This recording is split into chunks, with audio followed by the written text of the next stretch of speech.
നമസ്കാരം. Raf talk ഫുട്ബോളിലേക്ക് അവർക്കും സ്വാഗതം.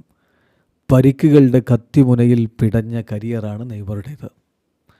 അതിനെക്കുറിച്ച് അദ്ദേഹം വിശദമായിട്ട് സംസാരിക്കുന്നുണ്ട്. 2014 വേൾഡ് കപ്പിൽ കൊളംബിയക്കെതിരെ നടന്ന ക്വാർട്ടർ ഫൈനൽ മത്സരത്തിൻ്റെ അവസാനം സുനിക എന്ന കൊളംബിയൻ താരം ഗുണ്ട സ്റ്റൈലിൽ നെയ്മർ ജൂനിയറുടെ നട്ടലിൻ്റെ ഭാഗത്ത് മുട്ടുകയറ്റിയത് നിങ്ങൾ ഓർക്കുന്നില്ലേ?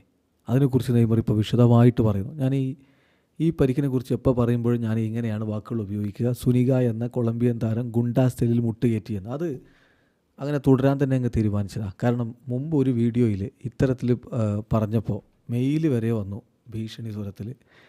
കൊളംബിയൻ ഫുട്ബോൾ ഫാൻസ് കേരളയുടെ പ്രസിഡൻ്റാണ്, ഇനി ഇങ്ങനെ ഞങ്ങളുടെ താരത്തെക്കുറിച്ച് ഗുണ്ട സ്റ്റൈൽ എന്നൊക്കെ പറഞ്ഞാൽ അത് ഞങ്ങൾ നോക്കി നിൽക്കില്ല എന്നൊക്കെ പറഞ്ഞുകൊണ്ട് വന്നിട്ടുണ്ടായിരുന്നു. ചിലപ്പോഴൊക്കെ അങ്ങനെയുള്ള മെയിലുകളൊക്കെ വരാറുണ്ട്. മുമ്പൊരു ബവേറിയൻ ഫുട്ബോൾ ഫാമിലിയുടെ വൈസ് പ്രസിഡൻ്റാണ് എന്നൊക്കെ പറഞ്ഞുകൊണ്ട് ഒരു ബയൺ മ്യൂണിക്ക് മത്സരവുമായി ബന്ധപ്പെട്ടിട്ട വീഡിയോക്ക് പ്രതികരണം വന്നിട്ടുണ്ടായിരുന്നു. അപ്പം അത് ചില ആരാധകർക്ക് അങ്ങനെ കൊള്ളാറുണ്ട്. അത് ആ അർത്ഥത്തിൽ നമ്മൾ എടുക്കുന്നുള്ളൂ. പക്ഷേ നെയ്മറുടെ ഈ ഫൗളിനെ ഗുണ്ട സ്റ്റൈലിൽ തന്നെ നടത്തിയ ഫൗൾ എന്ന് തന്നെ പറയും. അത് കണ്ട എല്ലാവർക്കും അറിയാം. കാരണം കളിയുടെ അവസാന ഘട്ടമാണത്. ആ ഘട്ടത്തിൽ ഒട്ടും കൊളംബിയക്ക് ഉപദ്രവമാവാത്തൊരു പൊസിഷനിൽ നിന്നാണ് നെയ്മറിലേക്ക് ആ പന്ത് എത്തുന്നത്. ആ പന്തിന് വേണ്ടി നെയ്മർ അറ്റൻഡ് ചെയ്യുമ്പോൾ ഒരിക്കലും ആ ബോൾ കിട്ടാത്ത സുനിക എന്തിനാണ് നെയ്മറുടെ പുറത്തേക്ക് മുട്ടുകാല് കയറ്റിക്കൊണ്ട് ചാടിക്കയറുന്നത്? അത് ഗുണ്ട സ്റ്റൈലുള്ള ആക്രമണം തന്നെയായിരുന്നു. നെയ്മർ ഇപ്പോൾ അത് പറയുന്നുണ്ട്. പർപ്പസ്ഫുള്ളി അങ്ങനെ ഫൗൾ ചെയ്യുന്ന ആളുകൾക്ക് ഒരു റെഡ് കാർഡ് കൊടുക്കുകയല്ല വേണ്ടത്, അല്ലെങ്കിൽ ഒരു യെല്ലോ കാർഡ് കൊടുക്കുകയല്ല വേണ്ടത്. പർപ്പസ്ഫുള്ളി പരിക്കേൽപ്പിച്ചതാണെങ്കിൽ ആ താരത്തെ, ആ പരിക്കേറ്റ താരം എത്ര കാലം പുറത്തിരിക്കുന്നുവോ അത്ര കാലം പുറത്താക്കണം എന്നാണ് നെയ്മർ പറയുന്നത്. അത് പ്രാക്ടിക്കലാണോ അല്ലേ എന്നുള്ള മറ്റൊരു കാര്യം.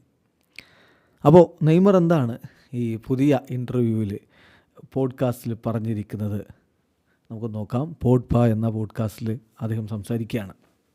2014 വേൾഡ് കപ്പിൽ പരിക്കേറ്റ് ഞാൻ വീണപ്പോൾ അവരെല്ലാവരും കൂടി എന്നെ എടുത്ത് റൂമിലേക്ക് കൊണ്ടുപോയി, സ്റ്റേഡിയത്തിലൊരു ചെറിയ റൂമിലേക്ക് കൊണ്ടുപോയി.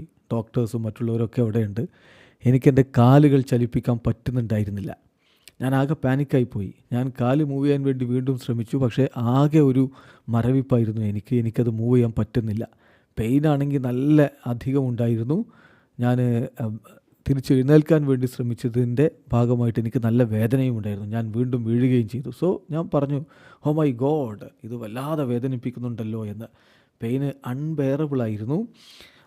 ഞാൻ വല്ലാതെ എൻ്റെ കഴുത്തിൻ്റെ താഴേക്ക് ഷോക്കേറ്റതുപോലെ ആ രൂപത്തിലാണ് എനിക്കുണ്ടായിരുന്നത്.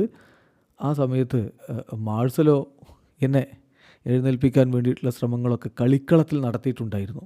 എനിക്കതിന് കഴിയാതെ വന്നു, അദ്ദേഹത്തിന് അതിന് കഴിയാതെ വന്നു. ഞാൻ ഉറക്കെ വിളിക്കാൻ നോക്കി. അപ്പം ആ ഒരു സമയത്ത് വല്ലാതെ ഞാൻ സ്കെയറായിപ്പോയി. എൻ്റെ കാലുകൾ എവിടെയെന്ന് ഞാൻ മാർസലോട് ചോദിക്കുകയും ചെയ്തു. അതിനുശേഷം എന്നെ ഹോസ്പിറ്റലിലേക്ക് കൊണ്ടുപോയി, ടെസ്റ്റുകൾ നടത്തി. ഡോക്ടർ എൻ്റെ അടുത്തേക്ക് വന്ന് പറഞ്ഞു, ഒരു ഗുഡ് ന്യൂസും ഉണ്ട്, ഒരു ബാഡ് ന്യൂസും ഉണ്ട്. അപ്പോൾ ഞാൻ ചോദിച്ചു, എന്താണ് ബാഡ് ന്യൂസ്? അദ്ദേഹം പറഞ്ഞു, നിങ്ങൾക്കിനി ഈ വേൾഡ് കപ്പിലെ ബാക്കി മത്സരങ്ങൾ കളിക്കാൻ പറ്റില്ല. എന്താണ് ഗുഡ് ന്യൂസ് എന്ന് ചോദിച്ചപ്പോൾ അദ്ദേഹം പറഞ്ഞു, ദി ഗുഡ് തിങ് ഈസ്, ആ ഒരു പരിക്കേറ്റത് ഒരു 2 സെൻറ്റിമീറ്റർ കൂടി താഴേക്കായിരുന്നെങ്കിൽ നിങ്ങൾക്ക് കംപ്ലീറ്റ്ലി പാരലൈസ്ഡ് ആവുന്ന ഒരവസ്ഥയായിരിക്കും ഉണ്ടാവുക. മൂവ് ചെയ്യാൻ പോലും പറ്റാത്ത അവസ്ഥയിൽ ശിഷ്ടകാലം നിങ്ങൾക്ക് ജീവിക്കേണ്ടി വരുമായിരുന്നു എന്ന്. നോക്കണം, ഇതിനെ പിന്നെ ഗുണ്ട സ്റ്റൈൽ ആക്രമണം എന്നല്ലാതെ എന്താ പറയേണ്ടത്? പിന്നെ നെയ്മർ വീണ്ടും വിശദീകരിക്കുന്നുണ്ട് തനിക്ക് പരിക്ക് ഏൽക്കുന്നതിനെക്കുറിച്ചും മറ്റുമൊക്കെയായിട്ട്. അദ്ദേഹം പറയുന്നു, ഫുട്ബോളിൽ പലപ്പോഴും ഞാൻ ടാർഗറ്റ് ചെയ്യപ്പെടുന്നുണ്ട്, എനിക്കതറിയാം. അതെൻ്റെ പ്രൊഫൈൽ കൊണ്ടായിരിക്കണം. ഓൾറെഡി ഇപ്പോൾ കൊമ്പനാറ്റോ പൗലിസ്റ്റ നോക്കുക, ഏറ്റവും അധികം ഫൗൾ ചെയ്യപ്പെട്ട താരം ഞാനാണ്. എൻ്റെ ഒരു കളിശൈലിയാണ് ബോൾ കീപ്പ് ചെയ്യുക, ഡ്രിബിൾ ചെയ്യുക, റിസ്ക് എടുക്കുക എന്നുള്ളത്. ഞാൻ നോർമലായിട്ട് കളിക്കാൻ എന്തായാലും ഉദ്ദേശിക്കുന്നില്ല. അതുകൊണ്ടാണ് എനിക്കൊരുപാട് ഫൗൾ ഏൽക്കുന്നത് എന്നറിയാം. പക്ഷേ ഞാൻ ഡിസിസീവായിട്ടുള്ള പെർഫോമൻസ് നടത്താനാണ് ശ്രമിക്കുന്നത്. എനിക്കറിയില്ല റഫറിമാരെ ഇതിൽ ബ്ലെയിം ചെയ്യണോ എന്നുള്ളത്. ഒരു പ്ലെയർ പർപ്പസ്ഫുള്ളി വയലൻ്റ് ടാക്കിൾ ചെയ്താൽ ആ താരത്തെ നിർബന്ധമായിട്ടും പുറത്താക്കണം. ഇഞ്ചുറി പറ്റിയ താരം എത്ര കാലം പുറത്തിരിക്കുന്നുവോ അത്ര കാലം ആ താരത്തെയും പുറത്താക്കണമെന്നാണ് എൻ്റെ അഭിപ്രായം. നോക്കുക, ഇപ്പോൾ ഒരു പ്ലെയറെ ഹേർട്ട് ചെയ്തു, പർപ്പസ്ഫുള്ളി ഹേർട്ട് ചെയ്തു, എന്നിട്ട് റെഡ് കാർഡ് കിട്ടി, ഒരു മത്സരം മിസ്സാവുന്നു. മറ്റേ താരം പരിക്കേറ്റ താരം മാസങ്ങളോളം പുറത്തിരിക്കുന്നു. അപ്പോൾ വയലൻ്റ് ടാക്കിൾ കാൽമുട്ടിനോ മറ്റോ ഒക്കെ ആയിട്ട് ഒരു വർഷം പുറത്തിരിക്കേണ്ട അവസ്ഥയിലൊക്കെ പർപ്പസ്ഫുള്ളി ചെയ്യുന്നുണ്ടെങ്കിൽ തീർച്ചയായിട്ടും അതിനെതിരെ കടുത്ത നടപടികൾ തന്നെ വേണം എന്ന് നെയ്മർ ജൂനിയർ ആവശ്യപ്പെടുകയാണ്. വീഡിയോ അവസാനിക്കുന്ന ഫുട്ബോൾ ലോകത്തെ കൂടുതൽ വിശേഷങ്ങളുമായി റാഫ് ടോക്സ് എത്താം.